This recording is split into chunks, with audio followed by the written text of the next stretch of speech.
Tällä videolla käyn läpi, miten voit arkistoida ja kopioida ryhmiä. Classroomin etusivulla näet kaikki ryhmät, joissa olet opettajana tai opiskelijana. Mikäli olet ryhmässä opettajan roolissa, voit kopioida tai arkistoida ryhmän 3 pisteestä.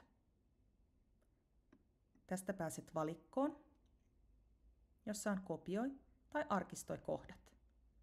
Kohdasta kopioi voit kopioida ryhmän sellaisenaan kaikkine tehtävineen ja muine julkaisuineen.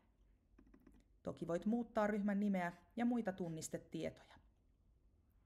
Kun kopioit ryhmän, siirtyvät kaikki siellä olevat tehtävät ja julkaisut luonnostilaan, jolloin voit vielä ennen niiden julkaisemista oppilaille muokata niiden tietoja. Mikäli sinulla on valmiina hyviä ryhmiä tehtävineen, voit näin säästää omaa aikaasi ja aina käyttää ryhmiä uudelleen seuraavina vuosina. Samaisesta valikosta voit myöskin arkistoida ryhmän, mikäli haluat poistaa sen etusivunäkymästä. Classroom vielä varmistaa, haluatko varmasti arkistoida ryhmän. Kun klikkaat Arkistoi, ryhmä siirtyy Classroomin arkistoon, jonne voit navigoida päävalikosta. Arkisto löytyy aivan lopusta.